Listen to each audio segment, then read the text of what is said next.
One is just do the job. Comes down to just do the job. If you're overthinking it, then you're thinking about yourself. You're anxious because you have something to prove. Don't prove anything, just do the job.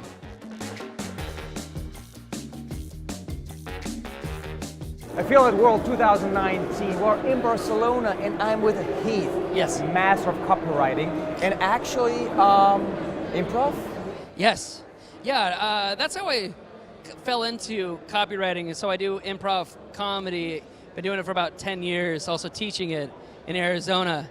Wow. And so that's how I've kind of developed my strange method for copywriting is through improv. That sounds good. I want to feel what you do. Teach me some improv first, and then we'll move to copywriting. Okay, perfect. Let's do an improv game. So this is a fun interview game. Let's say everything you have to say has to start with yes and. Yes. Well, okay. So now I'll do an interview with you. So you're going to be a professional. What do you want to be a professional at? Anything at all? A stripper. A stripper. Yeah. Okay. So I'm going to interview you.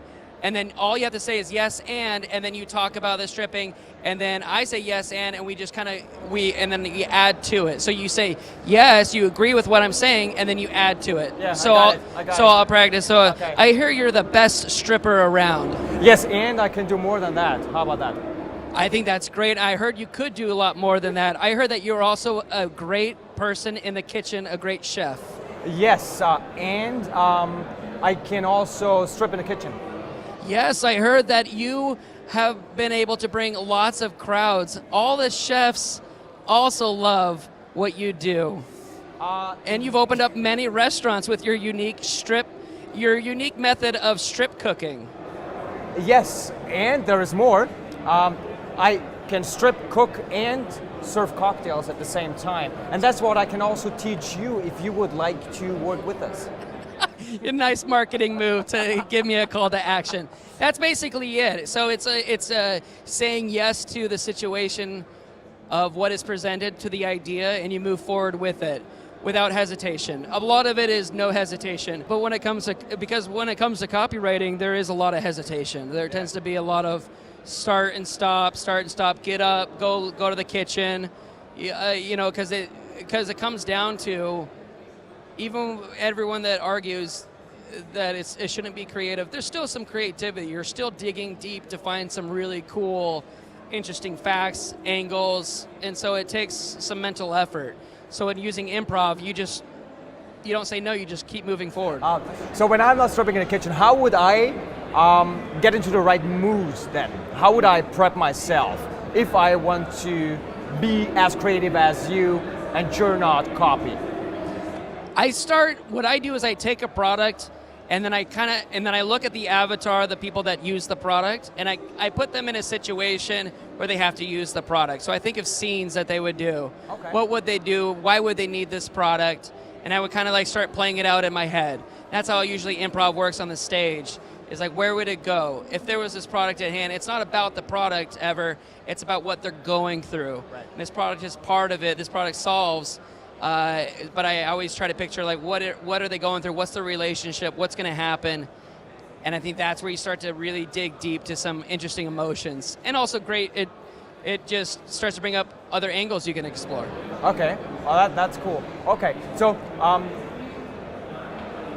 I'm just wondering how you do that. So let's say I have a client, right?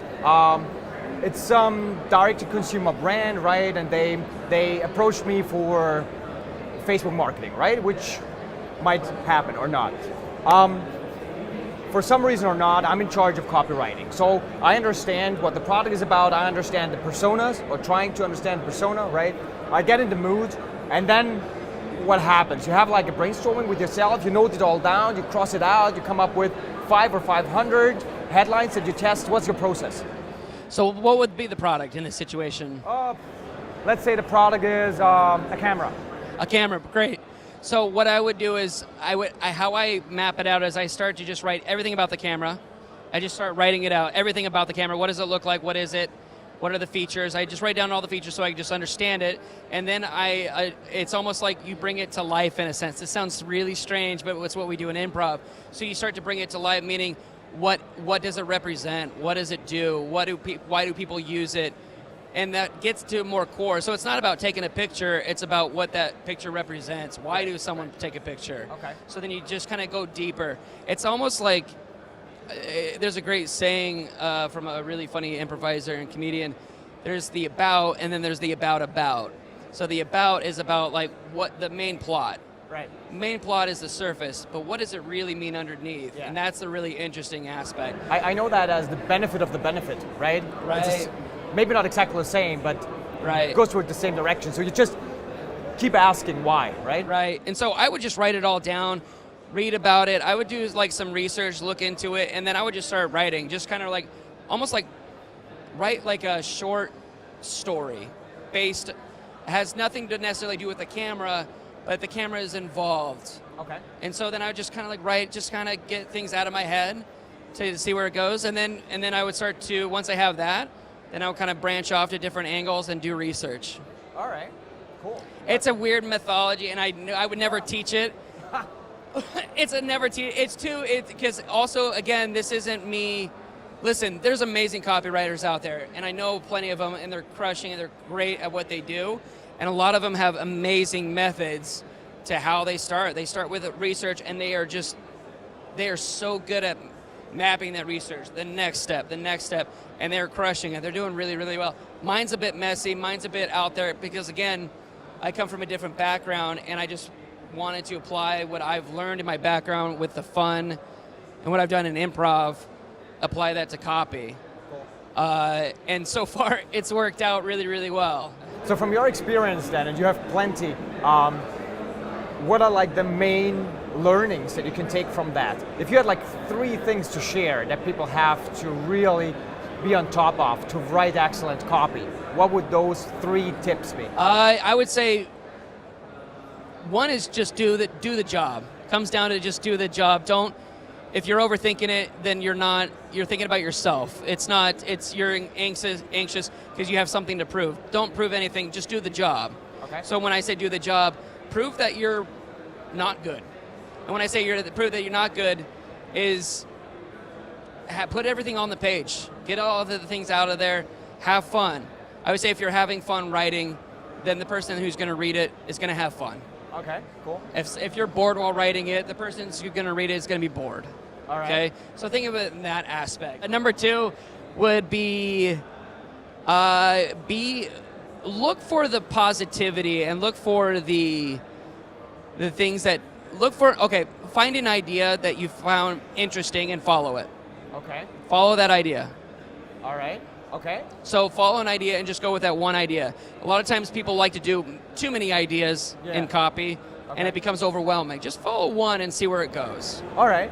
That's interesting, because when we do testing, let's say creative testing or ad copy testing, we try to come up with as many angles as possible, right? An angle referring to what you call an idea, I guess, right? But then we probably limit the amount of ideas that we have within that idea to a smaller number. I guess what you're saying is focus on one first and go deeper on that one. Yeah, and I think that's a good point too, because when it comes to the testing, I still will always come up with many things out there. Okay, let me back up a little bit when it comes to the one idea. When I think of one idea, it's like if I'm putting together a sales page, don't put everything in the farm in that sales page to get them to believe it, right? So it's like if this one product, don't have it cure everything about it. Stick to the one thing that makes it very unique, and the one thing that stands out, that makes it stand out. So you heighten that product to a level that is unique, it's clean, it's simple, and people aren't confused by it. Right. But because I've had duds in the past where I put way too much in there. Yeah. Way too much, and then it was too confusing. No one's gonna believe it, or they don't care. It's too many belief loopholes to jump through to get them to, or not loopholes, hoops to jump through to get them to take action. It's unnecessary. That's true. Short copy or long copy? I love long copy. And we'll back up. Long copy that is engaging. Yes, of course. And it's fun. Yeah. When I say engaging, I think long copy that's fun to read. And when I say fun to read, it has fun language.